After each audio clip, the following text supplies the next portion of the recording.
My channel. I'm glad to tune in and to speak with you for just a little bit today, probably less than 10 minutes. But I wanted to share with you some of the things that are going on for me since Miss Candace decided to put us on blast on her show.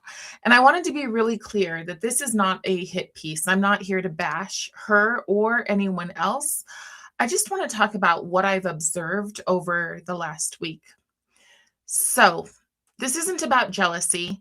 I have no um, preconceived notions that I'm ever going to be Candace. I don't even want to be Candace. I only want to use the tools that I have, whether that be the ability to speak or whether that be, um, the equipment to film, to hopefully get messages out there that will resonate with your everyday person. I was very excited today to find somebody who said recently left the left. Wonderful. Thank you. Welcome. So, what this is about responsibility and what happens when influential voices forget who pays the price for their words. Because for me, this became personal the moment that Candace put my family on blast and showed the face of my minor son, my son who is still a kid, not an adult, full face on her channel last Friday. I want to be really clear. I don't watch Candace on a regular basis. I have appreciated what she's done in terms of speaking out against DEI. I do the same thing on a much smaller scale. Um, but I've appreciated that she's put a voice to my concerns. So I really had nothing bad to say when she started going on some of her more focusing on celebrities and less on the issues that I'm concerned with. It was not a good use of my time to watch her. So I'm not a person who is in her circle or has any desire to be. But let me just tell you a little bit about my family. There are three of us. There is my son, there's my husband, and myself. My husband is not an activist mastermind. There have been multiple people who have said that my husband may have been the spotter for the true shooter. There are a lot of people who do not like that my husband records the opposite side of things, that he does man on the street interviews, which he's been doing since we lived in Seattle, Washington. Um, the reason why is because the media so often handpicks what they want to show. He went viral 2 years ago for recording what I call Furry Gate out here in the town that I live in. You can look it up. It's Payson, Utah. So when a bunch of kids decided to protest that they were being told that they must center around the marginalized and that truth didn't matter, it only mattered that they were, quote, kind, and the kids were tired of it. They didn't understand why they could be, bitten in the ankles or had perfume sprayed in their faces. The media said, we will only come out and record this if there's violence. So they very much wanted a certain narrative, and that narrative had to be painting conservatives in a bad light. And again, these are children. So he recorded it because no one else would. And what a message to send kids. If you protest for BLM, if you protest for LGBTQIA things, if you protest for climate change, we will cover you, we will celebrate you, we will praise you, we will put you on the front pages. But if you protest that kids should be taught as children in school and that it shouldn't be about social agendas, we will ruin you. And I've been dealing with the pushback of that for 2 years because people spread a rumor that I created this protest, which I never did and I never would. So that's where my husband is. He's simply a working man. He works a full-time job plus more because he is a just hardcore manly guy who provides for his family. And sadly, I can't tell you where or what, because if I do, well, we will probably get doxxed. So then that's the reality. So he is a working man with a camera. He documents events. Sometimes the Republican Party will ask him to come and record events for them. especially things like convention.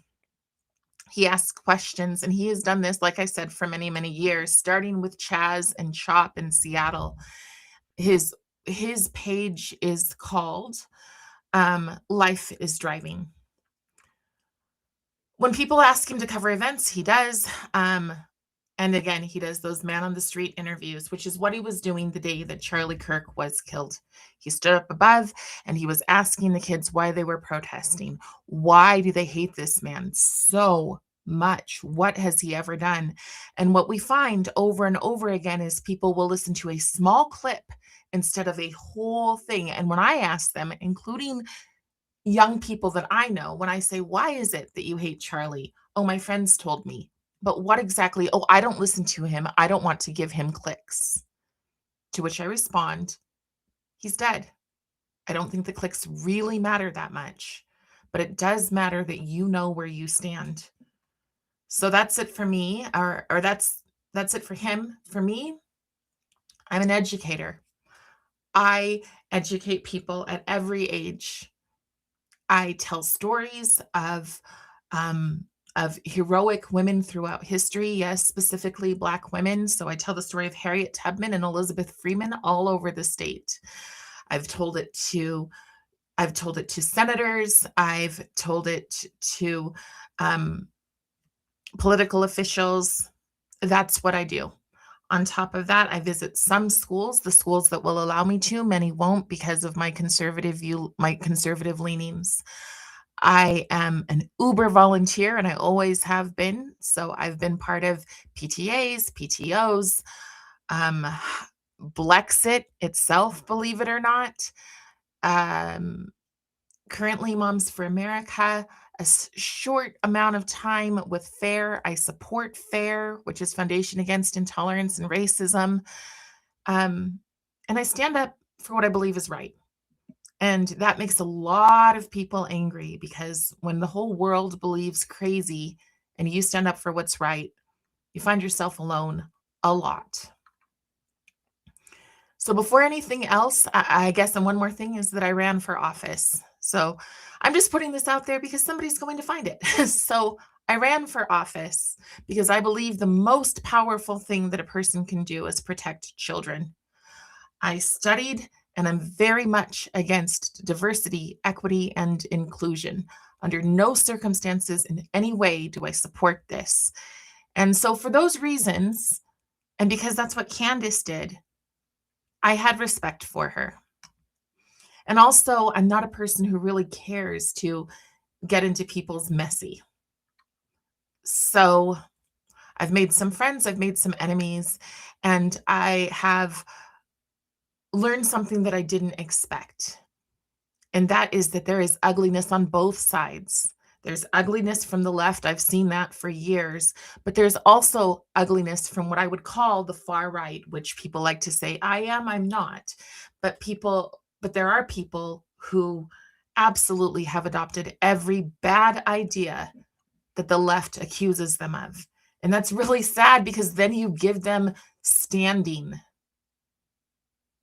So while we fight, you give them standing because you say the things that make them hate you. The left operates through authoritarian control and self enrichment. The far right does the same, they just don't do it as effectively. So, now what I really want to talk to you about is my conservative son, my minor son in Utah. He is, people think that if you live in Utah, that it is conservative. It's the reddest state, and that conservative kids are fine. They are not. I know this from multiple different levels. I'm actually about to start a Charlie Kirk club because the kids don't have a place where they're necessarily safe to talk. Some do. There are some excellent teachers. There are some people who it's taken 2 years, but now that there was an assassination, there are schools that are opening up their doors. So my son is a conservative kid in Utah, and people like to pretend that that's easy. But conservative kids are not safe kids. My son has learned to navigate school with maturity well beyond his years. He's respected by his teachers for standing for what he believes, but in a way that is diplomatic. And he's respected by teachers on both the right and the left. And I will tell you, yes, his leftist teachers make their viewpoints known. And he has to sit with that. He has to sit and watch Al Jazeera videos in his history classes. And when he says something, immediately it's, well, he's a liar, even if we have the video, which we did and which we put out. Turning Point clubs are some of the hardest clubs to start in our schools. They're told they cannot be overtly political. Meanwhile, other clubs like the GSA and many of the racial affinity groups are overtly political. In fact, I wish I would have brought my slide on here, but there's a group called queeryouthassemble.org. I would recommend you go and look at it. Queeryouthassemble.org. Type in activism. You will see zines that say queerness is leftism. You cannot get more political than that. And that has been in our schools, no questions asked, for years. But Turning Point, which is a club that allows people on any side to go in and to talk to each other, to share their viewpoint, that has taken 2 years and an assassination to get approval. I have have screenshots of teachers in Utah openly stating disdain for conservatives and for Christians. One person I'm specifically thinking said, not all of my students are Christians, but nobody had pointed out that it needed to be approached from a Christian perspective. But that they feel very strongly that they can say that. And I'm certain that those same things would not be said about other groups of people. So and also I've personally experienced intolerance on our college campuses 3 separate times. One at Weber State, when I was asked to come and speak about my feelings about DEI, and their student council came up, gave me a paper that said we emphatically agree with DEI. And when I spoke, the whole room would turn around, the whole room would turn around and face the wall. And when I was not speaking, they had signs that they put in front of me that would say, "Why are you against diversity?" Which, if you're just listening, then maybe you can't tell that I'm half Black. And see, I say half Black. There's a ton of people who just say Black, but I say half Black because if you cut an apple in half, there are 2 parts of the apple, and quite frankly, neither one of them matter to me. I like having curly hair, but other than that, I'm just a human being. And for one side, and just in the last week, I've had people say, I don't have enough melanin to have an opinion. Talk about dehumanizing. And on the other side, I've had people for 2 months say that I am DEI and that I somehow hate white people and I'm pretending. Go look at who I've been married to for 20 years. Make that make sense, but you can't because we are constantly destroying each other. We are looking for reasons not to trust each other, and trust me, there's a million reasons why you might distrust, why you might want to think harder about things. But when somebody like me is as transparent as I am, when somebody like my husband is as transparent as we are, and you put us on blast without doing your research, then there's something wrong with your so-called research. So when Candace shows my son's face and unleashes that in her audience, and let's be real, her audience isn't just always kind people who are just asking questions. There are many people who watch Candace who hate watch her. And those people send you a whole lot of messages, and so does her regular audience. A whole lot of messages about how you're a traitor, you're dishonest, many things and they wish many things upon you. And it's not fun. But the crazy thing is that it's actually ironic. There are people who've said, "Well, you're kind of like our own Candace Owens, aren't you?" And there was a time when I would have been like, "Well, thank you." That time is not now. I don't believe in going after people who can't defend themselves. So, I can't say that what she's doing is journalism. I hurt for this woman who I believe really, really cared about Charlie. I don't know what level and what kind of care, but I believe that at some point she really cared about him. But I think there also has to be some grace. One of the things I most recently heard was that John F. Kennedy, this is no different than questioning what happened to John F. Kennedy, but it is because we're only now getting answers about that. Whereas this family hasn't even had their first holiday with little tiny children. They haven't had their first holiday and they haven't had a day of a break. We have a trial going on that means a whole lot to all of us. And it's not about being a sycophant for Charlie because I wasn't. I hardly knew who Charlie was. Just like anybody else, I might be watching something else and some clip would go on and I go, "Oh, okay." I hardly knew who he was until a bunch of people started sending me super, super racist crap. They would send me this stuff and then they would say, "That's what Charlie thinks of you." And so, me being an educator, being somebody who enjoys learning, I went down a deep dive and watched his more offensive videos. And I couldn't say the ones that I watched, I couldn't say I disagree with because I'm sorry, I don't want my pilot to be a DEI hire. Now, does that mean I don't want a black or an Asian or a female pilot? No, it means I don't want them to be hired based solely for that reason. I want somebody who's qualified. And that should not be controversial. So, here's the deal. When Candace put this stuff out about my son, who is a minor, and there are some people who think that I presented him as younger than he is, and I didn't. I've said multiple times a high schooler. So, when she put this stuff out, it wasn't journalism. It wasn't an investigation. It was reckless. Now, you have to understand something about Utah, and that is that we are massively focused on mental health.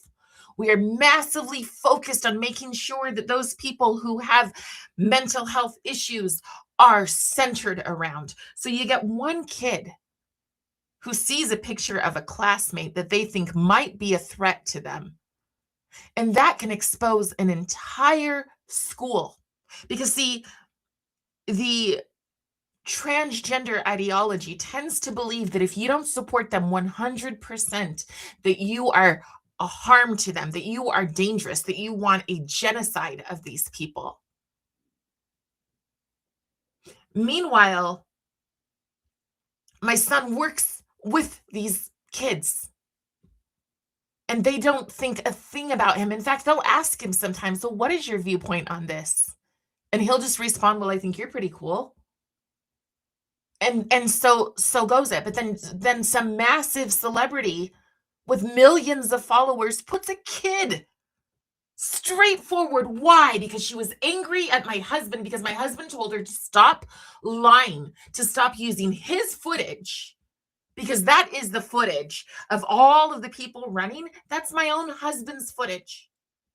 And because he told her, "Stop lying, you're ruining people's lives." Because he said that. He didn't go after her and call her ugly or use some kind of a slur or anything like that because he never would. He just said, "Stop lying." And that was enough for her to turn her minions on us. So it takes one unstable activist to decide that my child is a threat, and suddenly an entire school could be at risk. What kind of investigator does that? Our movement, our common sense movement, our big tent movement is fracturing. In our state, we have people who flat out lie about their values and their principles and even their faith. Because let's be clear, if you are a radical feminist, you probably shouldn't put Mormon women in the title of your organization because it doesn't fit. But while they tear it apart from the outside, we're tearing each other apart from the inside. Me just saying I am bothered by the fact that my minor son was blasted. I am bothered that, jokes or not, his friends are making comments that they never would have made before. Me just saying that has people that I've been friends with, or at least acquaintances with for years, coming after me and saying, you so-called have been through this or you've been through that. Well, imagine what Candace goes through. Well, let me tell you what Candace goes through. Candace, people ask me all the time, well, why don't you sue her? Sue her. How? How? With what money am I supposed to sue the wife of a British lord? How? I have like 1,000 followers. How am I supposed to stand up against that? How is anybody supposed to stand up against her just asking questions? So what I want you to think about, and I don't hide my belief system here, but what I want you to think about is Solomon. And I want you to think about those two women who came to Solomon, and one was like, cut the baby, that's fine. Give me half, give me the other half. That's what we're facing. So let me go back. And I promise I will get back to that. But people say that we're this silent majority, and I just don't think we are anymore because we're too fractured to be any kind of a majority. I have lost acquaintances simply for saying she went too far on this one. These are not rumors, not conspiracies. Candace has suggested multiple possible conspirators in Charlie Kirk's assassination. Meanwhile, you can get online and read the accused's confessions on Reddit. And this idea that somebody wouldn't say, "Oh, my love," guess what? Drama kids do. I teach drama. Drama kids do say, "Oh, my love." So Candace Owens has suggested multiple possible conspirators in Charlie Kirk's assassination, everyone from political groups to symbolic imagery to ancient history. But she has not meaningfully addressed the progressive infrastructure on our campuses. She hasn't addressed the people who won't say his name. Say his name. She won't address those. The ideological grooming of our students in these clubs. I have a friend who is Latin, and her children were invited to go to that club. And I can't think of it right now. But when she went, and she's not yet a citizen, and when she went, she said, "This is teaching my kids to hate America. This is not what I want for my kids." The organizations openly shaping children into activists in Utah, that's not being addressed. A massive progressive organization pushing currently digital media literacy, that's not being addressed. Middle school through high school, and none of these things are being addressed. They go largely untouched. Within a week of Charlie's death, a large billboard right before you get off to go to where his memorial was, a large billboard was there that somebody funded that said exposing the MAGA stain and had red coming right out at about the neck length. And it said exposing the MAGA stain in Utah. And there was no coverage. Why? Why is every other theory, but not the system of why our kids are being radicalized, addressed?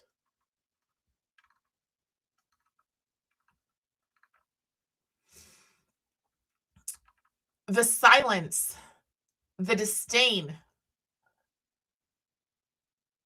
those are not addressed, and we feel them every day. It is such a heavy, heavy burden, and you have to wonder why the people who supposedly are doing so much good won't talk about it. That's the real battlefield. Christianity and the big tent. Candace's recent attacks on Christianity are telling. And what I mean by that are the pastors that she's constantly tearing apart.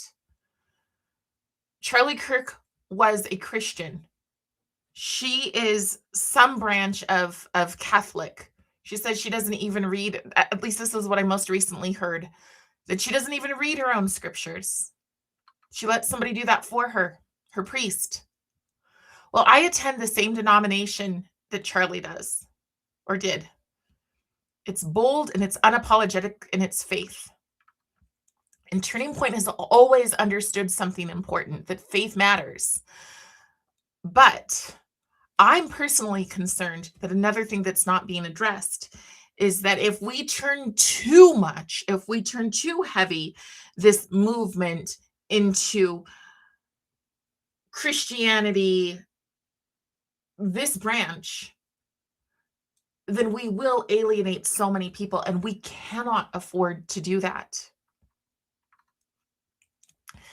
So Turning Point faith exists, and I very much appreciate that. But I think Turning Point itself, and I mean, this is just my opinion, but I think Turning Point itself leaning into that could be a massive, massive destruction. So if conservatism becomes narrow, exclusionary, or performative, then we lose the very people that we're trying to reach. Candace used my husband's footage repeatedly, as did many other people. She did not credit him. He didn't ask for it. She claims she never mentioned him, and that's true until she did. And she did by showing the face of my son.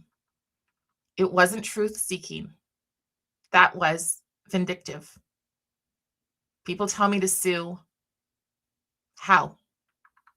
We aren't wealthy.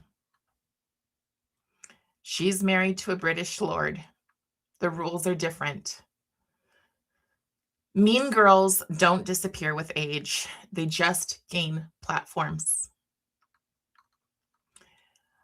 Recently, Candace said, "Who cares if the Republicans lose the midterms?" That should be very, very telling. Why would Candace care? Candace is married to a British lord. If America falls, so what does it mean? What does it mean if we lose everything that we've been fighting against? This isn't a MAGA, make America great again, go Trump rally that we're fighting here. And I mean this as graciously as I can, but if you are a thinking person, you know how catastrophic that is. I know that before the election, there were organizations that were atheist that were going to pass out Bible studies to churches called the after party. I encourage you to go look it up. They meant a party after, when there's no longer a party. They mean pushing towards that UN 2030 agenda stuff. So one of the things it is church infiltration, political erasure. What does that look like? It looks like extreme authoritarianism. It looks like no parental choice, which we are already seeing. Do you really think that DEI is gone? I just watched some song with Donald Trump, AI version singing that I got rid of DEI. No, you didn't, buddy. You didn't. They just changed the names and they're doubling down. That's what happened. They changed the names and they're doubling down because it's a hydra that we should be focusing on. That Candace, with all of her influence, should be focusing on. Instead, it's like, did you ever watch those people when they would do a fashion show and they would wear the most stupid things ever? And they were trying to make people it seemed to me that they were trying to make people agree that wearing a building is now fashion. Oh yeah, it is the emperor's new clothes. If you believe absolutely everything, the, I don't know, 20 different accusations. The last thing I heard, she's like, I went to church and I prayed and God just told me exactly what it's like she's Joan of Arc. And it's not that I don't think that God can tell a person something. It's that it's awfully convenient that God chooses an influencer with 3 million people when she needs a new topic. So there's no parental choice. Religious institutions could be shut down under what's called the Equality Act. The Equality Act means that somebody can walk into your church and say, "Ooh, I didn't feel comfortable, I didn't feel safe or welcome." And your church could be closed down. And who do we attack on that? We attack Senator Mike Lee, who's like the one person who said exactly what it was the last round. But in Utah, we are pushing for it. Keep listening to MWAG, my friends, because they are absolutely pushing for equality under all things. The draft, even for only children, was something that started getting talked about during the last regime. So the real questions that I think we should be asking is, why is UVU, a school deeply committed to globalism? Go do one quick look on that on their page. A school deeply committed to globalism, rarely scrutinized. Why are open societies, aligned groups operating quietly throughout Utah? Why are corporations enriching themselves through immigration policy and homeowner taxation? Why are these very ideas that Charlie talked about? Do you remember what he said? The last thing he said, because I was there. The last thing, when that person talked to him for 23 very convenient minutes,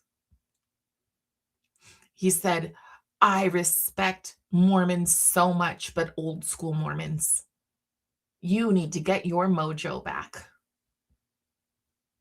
That was the last thing that he said before he was able to bear his testimony. But the last thing he said was to call out these groups, and then these groups go to our capital.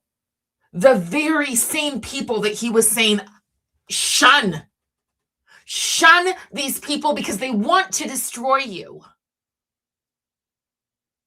But these very same people go to the Capitol and they stand up there because they've got all the moral authority. And they say, stop turning away from us. Stop using divisive language. There's blame on both sides. And then they took what should have been a moment of truth and turned it into yet another deception. And Candace remains silent. All of them remain silent on that. So those are the questions that threaten real power. Celebrity feuds do not. I do not believe that Candace is Joan of Arc.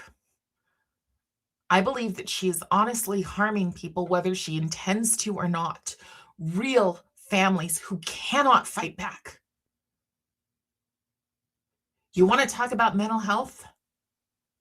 Try getting multiple DMs about how you just shouldn't exist.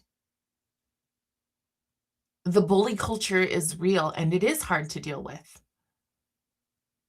So you just turn off everything and then you miss actual quality people who reach out to you because you're just trying to shut out all the noise, all the distraction, and you're trying to go about doing real work.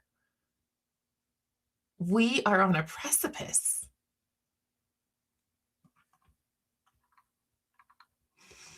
So I believe she is harming people, real families, real kids, while ignoring the most dangerous forces shaping our future.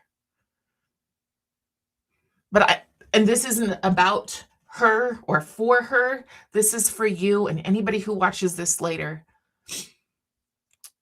We don't win by destroying each other. We don't win by deciding that if you're not on this side, then you're on this side, and you're not a real this, and you're not a strong enough that. That is not how we win. And we need to win because our kids, which is the whole reason I do this, because our kids need a fighting chance. We don't win by confusing clicks with courage. We need to protect our kids. And that starts with asking better questions.